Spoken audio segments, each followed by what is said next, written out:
Hi, I'm Sophie, Hi, I'm Paul, and we are SP Film Viewers. and here we have our final instalment of Hitchcock Month, which is Psycho. Did you save the best till last, or you thought so? Yeah, I would say last time I believe that when people think of Hitchcock, they think of Psycho. Not that I mean he is Psycho, but the fact that they associate that film with the famous thing, which we'll obviously get into when we're talking about this. I've noticed there's a common theme coming with the movies that we watch. American Psycho, Not all things are split Psycho. personalities, people being not who you perceive them to be.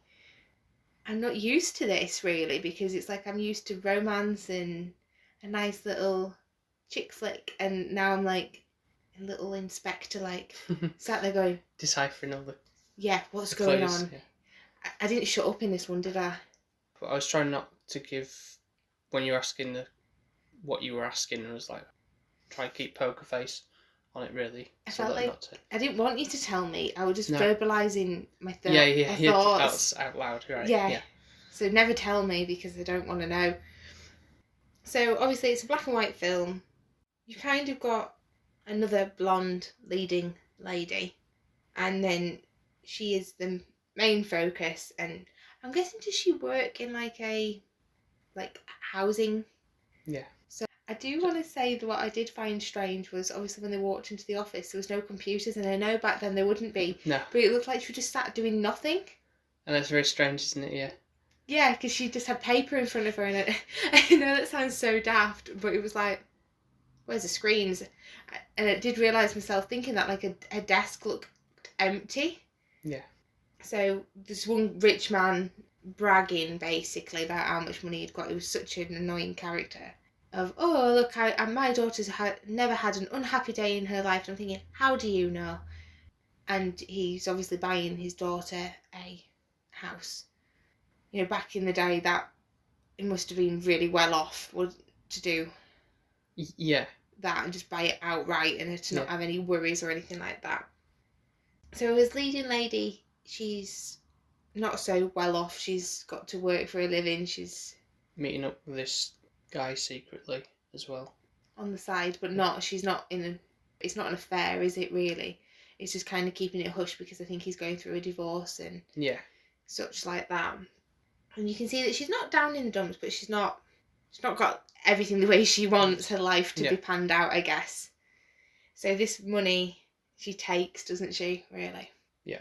And this is where it starts to be, well, obviously, in my head, somebody's going to be a psycho, because the title of the film is called Psycho, so who is it?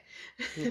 Well, at this point, you guess you kind of get the feeling this is almost like a thriller, isn't it? That sense of almost like a crime drama.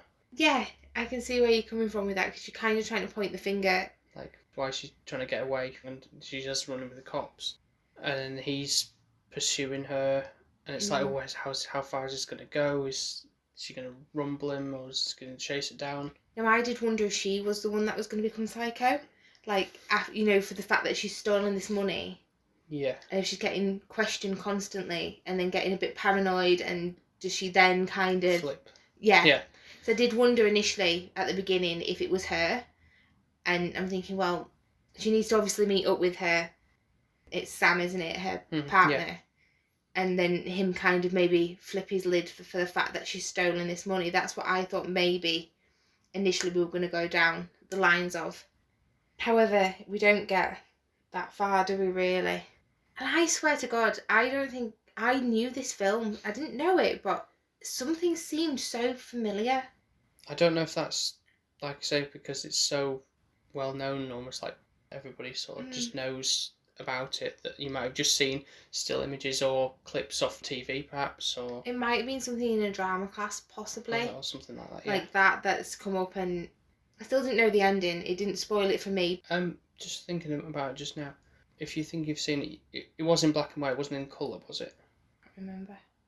Why, is there another version?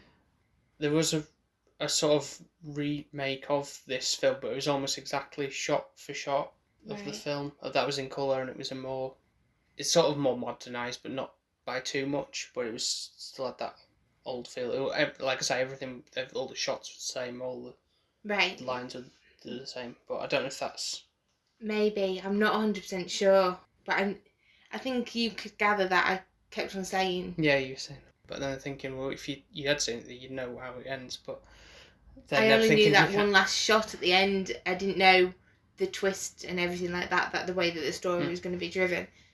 So she kind of looks a little bit suspect, doesn't she, with the certain actions, like she changes a car and such like that. So you do kind of think, yeah, she's going to flip a lid and lose the plot. So one night it's really, really rainy and she pulls up at this motel and you think, you're a girl on your own with a lot of cash. I'd have carried on driving, I would have slept in my car. I would not have gone into that. Well, she already did that. Yeah, and she got into trouble. So. But I'd have still done it anyways because it's like I wouldn't have wanted to go into that. It looked a bit eerie and the music, Very good score by Bernard Herrmann, and even at the title sequence as well gets that dramatic tone as well. It's the violin though, isn't it? That is the and it sounds like kind of like a kill. Yeah, exactly. It's that tension building, which we come later to have. So. Yeah, I think it does make you feel. I didn't know what to expect initially, so it was okay for the first kind of psycho killing scene that we encounter because I wasn't sure of that one, which is weird because that is the main iconic one, isn't it, where she gets kind of like killed in the shower. Which I think I've known. I think there's like been parodies of it, which I've been aware of, where the shower curtain and there's... of course, they've done a million times, But then I was like, well, what now? They've killed the lead lady. Where does this story now go? Are we nearly done? It feels like I've just started. Again, it's Hitchcock playing with your expectations of how the film's going to go. So this takes like a sort of like left turn and going right. It's no longer about this person now. It's going to focus on these group of people now and turn the genre really. It's sort of like now become more of a horror. Yeah, I'm glad we watched it through the day, and I know that sounds like such a chicken because it's like quite an old film, so it's not like it's a point to being horror compared to what our horror would be today, but it's still played because it feels more real, because it's real people and it can happen. Sort of thing, yeah. So, he obviously gets rid of the body, and this character, the guy that runs the motel, I kind of was like saying to you, he looks really, really nicey, but then he's like doing, is it? Taxidermy. Yeah. And I'm thinking, well, anyone that likes to do that, I kind of, no offence to anybody who does like to do it, but to be fair, I just think, that's not for me. I don't really think I'd be comfortable with all these creatures staring at me. I know what you mean. So I do question that a little bit, and I've noticed they do play that a lot in films, like if somebody's killed an animal and stuffed it, then they kind of are normally the psychotic kind of character. Oh, they're just really horrible people, especially if it's like hanging heads on walls that I've had, like tigers or something. I think horrific, it's like, no, that's just, you're just a horrible person just going around shooting animals. But anyway. Exactly. I don't really think it'd be my hobby of choice. No. So you kind of get this eerie vibe of this place. Obviously, you know that the main leading lady's been killed in the bathtub, but you don't actually see who's done it. You kind of get this vibe of he's got a mother who is not very well and she's quite ill. Yeah, he sets that up, obviously, when he's first talking to her in the office, when she sat around the room with the animals, and you kind of see like a silhouette of somebody walking across in the window and all that stuff, so it's very well done to say what comes at the end. So obviously, once this leading lady dies and he gets rid of her in this like swamp kind of thing, I think he puts her in the trunk, doesn't he? Yeah, he just puts all the belongings within the trunk, clears the room out. Gets rid of the £40,000 dollars. None the wiser whatsoever that there's this money in these newspapers. So you kind of get this bit where it flips, like you said, you're kind of taking a U-turn and get these new characters somewhat involved. Mm-hmm. You've got Sam, who you were aware of, and then you get to meet her sister as well, because obviously she's now looking for her sister, wondering where she's gone. She's been kind of marked as a missing person. They are aware that she has left the city with all that money and she has stolen it, to say she worked at that place 10 years and was lured by the money, kind of thing. So they think she's just kind of done a flit with it. So the detective, they hire a private detective because they don't want to get her into trouble or get her in prison or anything. And then hoping that they can kind of calmly say, give us some money, let's go back to normal, forget this ever happened. So this detective's quite nice, isn't he? And he goes there, he goes to the old highway motel and he talks to Norman, where Norman can kind of act like he's quite sincere, quite normal, not anything untoward. He's like the innocent one, and his mother is the sick, ill, kind of not meant to be gone near kind of detriment. But he's trying to get his story straight with the detective, so he's not trying to make any trip-ups with what he's saying. But obviously that's very obvious to the detective that it's something's not right. He just kind of slip up that he says he has never seen the girl. Obviously somebody's killed and shoved in the car boot, that he's never been aware of her at all. You can kind of sense that there's a bit of I thought he came across a little bit simple at times, but like psychotic at the same time. So like he had this bit of a grimace kind of smile, like when he thought he got away with something. And you were like thinking, yeah, okay, you're blaming your mother possibly for the murder of this, the main leading lady, but actually, is he a saint really? Is he acting like he's really hardly done to? And the detective does ring back and he goes, obviously wants to meet the mother basically. And this scene, I think, is, you know, they say that the iconic scene is the shower curtain and the stabbing. Yeah. Well, for me, I thought this one did better. Yeah, certainly did, because it really shook you up, didn't it? Yeah. I could feel it. I knew something was, and it's like I should emotionally prepare myself. I was like, I knew something would come in to jump out at me. But when, I just wasn't aware of when that was going to be. And the music didn't help either. No, yeah, that kind of like really like right in your face almost. Because like I feel like sometimes they kind of, with the music nowadays, they kind of give it away. Yes. More that something's going to pop up. Yeah, because they do that, and then like, and then someone will go, and then just that, yeah. So you're aware that right. Yeah, in a minute, just go to sec, 1, 2, 3. Yeah, so I can be like, okay, it's gonna happen now. Something's gonna, and I can be like, right, but no, this was not like that. You had the door swing open, and it kind of like eerie. But it was all quiet before that anyway, wasn't it? Really, in a sense. But like it felt like you could hear that in my head. It was like the creakiness of the door, and then you've got the angle above rather than from like a normal, like, say. Do you think that worked quite well in the way that it did that, rather than saying like the detective was looking here from one side and then you just saw the back of the knife coming towards? The way they did it was really, really good. The only the thing that freaked me out the most was the way that she just came at you, like she was like nowhere to be bloody seen, and then she was like running almost, and like and it was just like, oh no. I actually screamed, didn't I? I couldn't. Yeah, you think I couldn't I couldn't hide that I wasn't scared. No. I was. But the music makes it really effective. I think if it didn't have the music, it wouldn't feel as that bad. Intense. No. I think I know now. You know, like when people do that. Yeah. That is it, isn't it? Yeah, because it makes it sounds like a knife being like and it's a violin. The swipe cut. Yeah, I was like, it was that. Do you know that initially that wasn't going to have any music scoring at all to it at all, which It sounds strange when you think about it, because that would just be just a sound of more like the actual stabby sound rather than. I don't know which one I'd prefer. Because that kind of masks it a little bit, but obviously it still makes it just as intense. Mm. The fact that that's going on. But I think it made it worse for me with the music.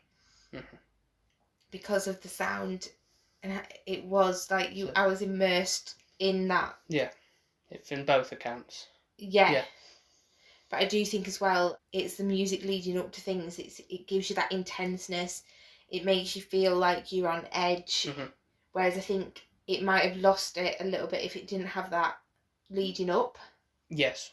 So, yet again, another detective, another person is killed. We assume at this moment in time that it's the mother because it has a bun. Yep. And it looks like it's got more hair than Norman does. Yeah.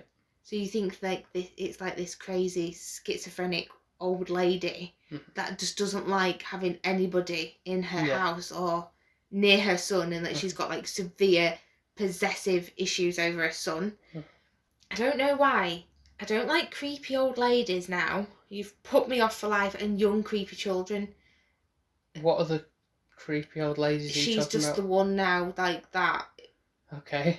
Creepy lady running at me with a knife. I mean, okay. It just scarred me for life. I was like, I'm so glad we put this on through the day, because I would have been absolutely papping my pants. I'm like, I don't want to go to bed in case somebody runs at me with a knife. You thought it was hilarious, didn't you, when I was screamed? Yeah, because I didn't quite think you'd have that reaction, considering what an old film is, and it's shocking, but it's not as shocking as some things you might see today. I think it's because she ran at me. I felt like she was running at me. Right, okay. Even though she wasn't, because of that angle, but yeah. Yeah, but it felt like she was coming for me. Mm-hmm. I think that's what scared me the most. So, you still think that Norman lives there with his mum? Mm-hmm. You kind of go back to the scenes where then the sister and Sam are like, this detective won't come back, there's something not right, he would have come back to us by now, let's go investigate this. And this is so gripping as well, because it's like, well, you can see them two working together, and I think it's better to have numbers. Don't go on your own anywhere. Yeah. That's the lesson learned, because you're going to die. So always go with somebody else. So that's never going on my own anywhere now, Paul. You always have to be by my side. I'm stuck now with me. So they kind of cleverly pretend that they're just a couple. There's nothing untoward. They're going to Chicago, I believe. Yeah, that's a story they ran with. So. And that the weather didn't look great, and they're going to stop off for the night. They slowly start to then trying to be investigating things. And like they notice when they go into room 1, there's no shower curtain, which is a bit weird. Why is there no shower curtain? Then they find the number of like because she did some maths, didn't she? Yeah. To figure out how much money she had left, and they could see that was like the 40,000. So he hadn't really covered up his tracks, or the mother, or both of them hadn't covered up the tracks very well in this. Mm-hmm. Yeah, okay, cleaned up the blood and stuff, but he didn't thoroughly check everything. Yeah, there's always room for failure in that part with crimes, because there's always going to be something that you'd miss. It could be that's why they always find like a piece of hair or some tuft or some DNA somewhere. Somehow. Anyway, he didn't use bleach, did he? He just used water, so she'll have been all over the floor if they'd have done some testing. Yeah. So then sister goes up to the old house. It's like, why the hell is she doing that? Why isn't she flirting with Norman and being all nicey and the man going and doing the job? Because at the end of the day, the man was dating her sister. Yeah. You know, he must love her. So I'm not saying her sister doesn't love her, but he was putting her more in danger, I felt. Mm-hmm. And she's a woman. Not saying that women are more vulnerable, but it's like, well, it's just common sense, isn't it, that really he should have gone. Especially in that era, I feel like he should have been the man. I guess the thinking behind it really is that because of the fact that if he's man on man, and if anything happened, that he could potentially stop him there and then, rather than if she was left alone with Norman. But Something could happen if she think, oh, she knows too much, she could like strangle her there. And as well, they didn't think that the mother at this point, we thought the mother was sinister and a bit sick and twisted. They just thought she was just a sick old lady that was not very well. Yeah. So you can see them starting to. Oh, this bit, it creeps me out too when she's walking around the house trying to look for it. And this house now is just like, it might as well be haunted or something for me, because it's like every time somebody's walking up those steps, it's like, and the music starts and I'm like, no. Yeah. It's just not going to end well for you, is it really? Let's be honest, you're going to die. That's all I could think. So you still got that intense, gripping side, and it felt like it quite light-hearted at the beginning, and then it's just getting darker and more twisted, and towards the end. As light-hearted as it can be, I suppose, for... I think it started even chewing with your fingernails. I'm like, oh God, what is going on? I'm like, it's a nail biter, isn't it? Yeah, you could say that. So he ends up kind of Sam grilling Norman, and Norman's kind of twigged on that, where is the lady you were with, and realised that she's up in the house, yeah. So Norman runs, and even that, I don't know why, the way that they run in this film is scary now that you've seen somebody run with the knife.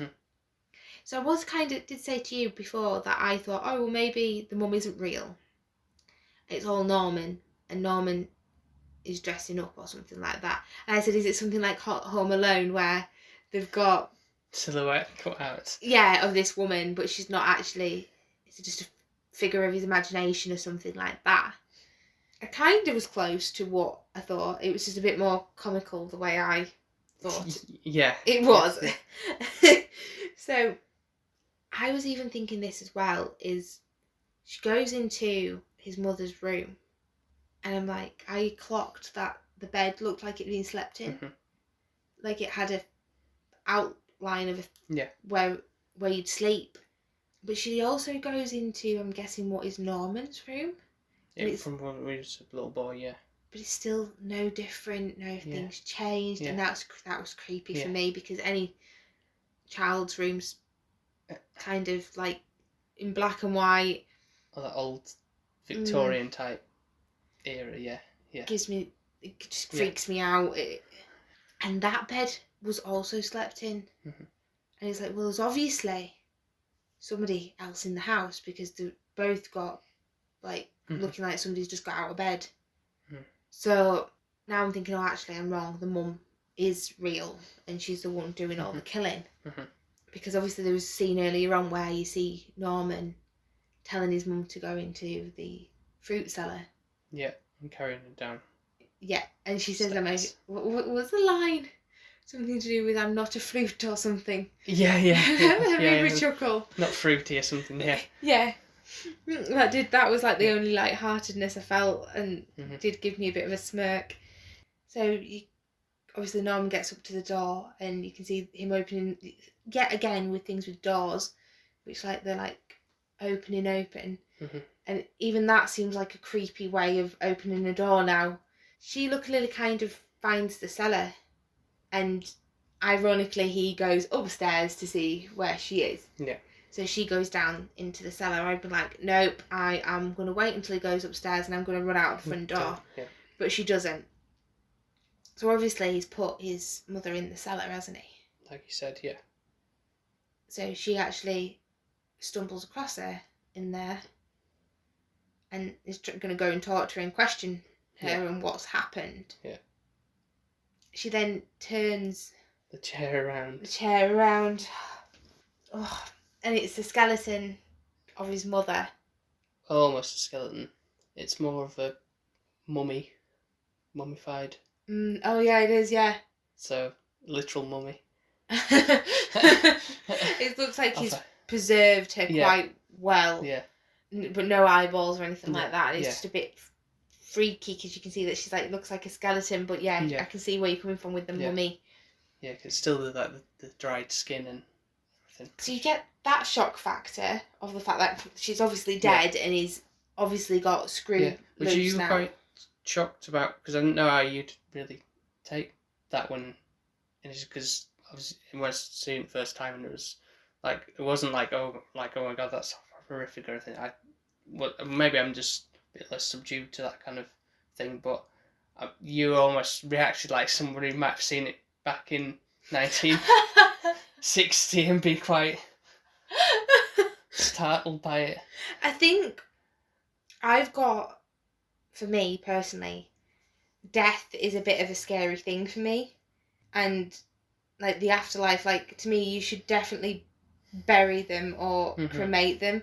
I feel like that's a really disrespectful thing to do, to not have them kind of at rest.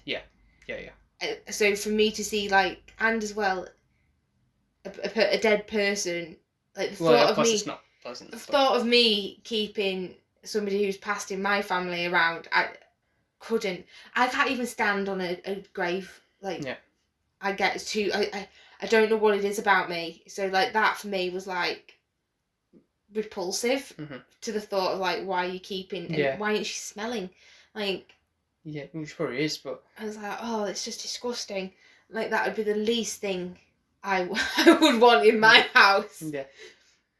But quickly as well, it kind of, you get that shock factor there of the mum being like a skeleton mummy, and then yet again, thank God for the last time, somebody's running at me again. I think this is why I don't like spiders, because I feel like they run at me. Not with knives though. No, thankfully. But the legs might as well be, because it's like the gangly legs, and I think that's what. Okay. So never run at me, Paul, because I'll just scream. At least to fall with a knife. Don't do it. No. So obviously this guy is then going to come and kill. Obviously revealed that it is Norman, dressed in his mother's clothes with a wig and everything, with a knife inside. Well, it's been him all along. I did say this, but it still was a surprise how it panned out. And as well, at this point when Sam actually kind of restrains him, it's like, are they going to both die? Is he going to somehow, and I didn't know how that bit was going to kind of be left. But it's kind of subdued there, and then it goes into the whole police department explaining the situation about how it's... Now, I feel like this was the best part of the movie, for me. Because I always like to have an explanation. And they go quite deep into that, don't they? Yeah, I loved it. I was like, okay, I get it. And it's like, I wish they'd do that for every film for me, just to explain. No, I don't think every film needs right, so no, the reason is... But it really did help with this one, I think, to understand Norman and why he did... Like, I can't think of, like, Shutter Island, right? Someone going, right, okay, so here's what happened. Oh, I'd have loved that. That would have been like, right, thank you for your clarification on that. I'm so happy you've confirmed that for me. Instead of it didn't leave me, because I did think this. It's called Psycho, it's going to be like Fight Club, or it's going to be like Shutter Island, or it's going to be like the American Psycho kind of feeling. And I'm going to be left thinking, what the hell have I just watched, and what's the truth? That's what I thought I was going to be left with. This is the cold, hard facts, so to speak. So I liked that. I didn't have to second guess myself. Yeah. I'd had my shocking factors earlier on, and then it did actually unravel and tell you everything, and you understood. Like, obviously, he had a split personality by the end of it. Yeah. So he ends up actually killing his mother and her partner. But however, he still then basically buries just an empty coffin because he's stolen her body. Yeah. And that's representing the fact that he can't live with himself of what he has done, because obviously he did love her. And yet the possessiveness of what she used to be like with him and the controlling side is still there. This is where you get kind of where he thinks he is actually his mother. Yeah. And he thinks he's Norman at the same time, and he can kind of have conversations with himself. At the end, do you see him not as the villain then? Or do you? I see his mother as the villain. So I see it as that Norman ended up being kind of taken over by his mother, didn't he? He ended up being more his mother than himself. Yeah. Even though Norman was the one that killed people, I do think it was Super. him because he started off by killing his own mother. I think it's the damage of his mother that has made him that way. Right, okay. Got a bit heavy there. Yeah, he did. Why, what do you think? Do you think Norman is just a bad person in general? He's just like... You kind of really see him just as the villain. That's how it is. Even as his mannerisms, it's just how he acts in his normal... What you see him as his normal self comes across uncomfortable and disturbing in that sense. So it's like, yeah, no, this is how you are, and in your actions reflect on that. Can you see that he's fighting with himself though? Yeah, of course I can, but it's still obviously in the balance of lesser of two evils, I suppose. Yeah. It still doesn't justify what he's done, don't get me wrong, it doesn't. And I don't think, oh, well, he should be let free. He obviously needs help. I think that's where I ended up becoming. It doesn't justify anything that he's done. He's obviously still done things illegal and he shouldn't have killed anybody. But it was interesting for me, and I really, really valued the end bit for the explanation. So yeah, that's everything within a nutshell for this one. Not so much a nutshell. But very, very nutty, as in that people have lost the plot. Or fruity. Yeah, should be fruity. Fruit and nut. There you go. Yeah. So, based on what your scoring of this will be, is how we'll determine where this sits with the other films. So, start from the lowest to highest. Okay, so the least highest scored. The lowest scored. Yeah. Is The Birds. Yeah, and that was 7. Yeah. I think it was the acting in this one as well for me. And the birds, obviously for the time, they weren't that scary. So I think that's probably what it was. We then did Vertigo, which is an 8.5, which is quite highly scored. I don't think I've scored any of these really dramatically low. No, 7's not a bad score, really. I think with the Vertigo one, it was more gripping, but it did mess with my brain. It really, really, really messed me up. That one did. And then we've got a little bit of a tie. Oh, really? Don't look so excited. I wasn't expecting that, actually. I do have a favourite. Okay, I think I know what that is, but unless you're going to throw me another curveball there. No, I'm not. No. Psycho is a 9. It is absolutely scary as anything, and if you're jumping screamish like I am, you will get a fright. But it is so cleverly done, and I think that's why it's got a higher score than The Birds. And Vertigo is quite cleverly done, but you can kind of see the thought with this a bit more. I think The Birds left me wanting a lot more. Vertigo actually did explain itself in the end, but I'd got such a headache from the it. Whole experience. Yeah. It kind of didn't. I didn't enjoy the outcome because I was that drained emotionally from what was going to be happening. Okay. Whereas this kind of took me on a roller coaster. I didn't know what to really expect, and I got more frightened than I even anticipated. Well, I anticipated that you two would react as well. So. And I think because of the explanation at the end, it kind of made you feel like remorse and a little bit like to understand the character. And I feel like it was cleverly done. Like, you had a main leading lady, but in the end it was Norman who was your main character all along, but he wasn't in it for half the beginning of the movie, kind of, so to speak. You didn't even know he existed. So really clever, and not been seen before from my perspective, the way that it was shot and filmed, and the violin. I thought I liked violins, but yeah, you can make anything sinister and make pianos creepy and thing if you want to do it. So as beautiful as they can be, but it's just how they're put together for a score. Oh, creepy. But my top one. Yeah. It's still a 9. Yeah. Part of me just think I could bump it up higher. I think I've probably on rewatch, you probably could. Yeah. Yeah, downplayed it a little bit because I didn't know what was else to come. But don't get me started on Rear Window, because I'll be here all afternoon telling you how amazing it is. Okay, that's good. I'm also going to go with a 9 for Psycho. Really? Why is that? The score is fantastic in this. This is very much up my street, with the whole horror being like probably my favourite genre anyway.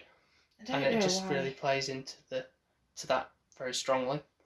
I think also the fact that the experience I got from watching it with you and how you reacted to this as well makes it even more. Oh, you're welcome. I'm glad it made it more enjoyable for you. In a sense, because that helped. In a sense, helped bump it up.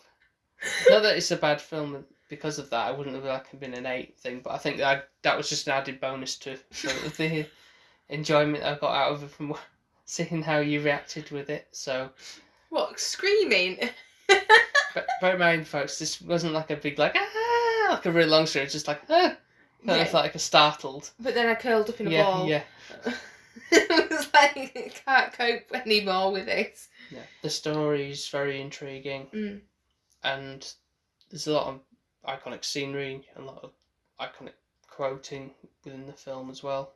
That we all go a little mad sometimes, and really well played on the words that they used, stuff like that. So you could see the thought with this one. I feel like it was more thought out. There was a lot put into the writing behind it as well. The black and white is a more stylistic choice. Do you think? Well, yeah, because you had was Rear Windows and things like that were before in colour, so. True, I guess. Yeah. So I do think it adds to the eeriness of the film. Yeah, definitely, yeah. It weirdly did actually make me feel a bit more creeped out. Oh, yeah, because having a colour version, I don't think would take something away from it. I think it'd just look a bit odd. Really, a bit like watching It's a Wonderful Life in colour, and I know there's a version of that, but I think that'd just look a bit washed out. And, it wouldn't work the same way. So, yeah. I just want to thank you so much for actually doing a Hitchcock month. Yeah. I didn't actually think I'd enjoy it as much as I did. Well, you might be happy to know that there are plenty of other ones that we might look into doing in the future, so that's always an option to look for down the lesser known ones, but not saying they're not as good as what we've been watching, but there's some other well-known ones that are very much staples in the library of Hitchcock, so look forward to looking ahead and watching them in the future.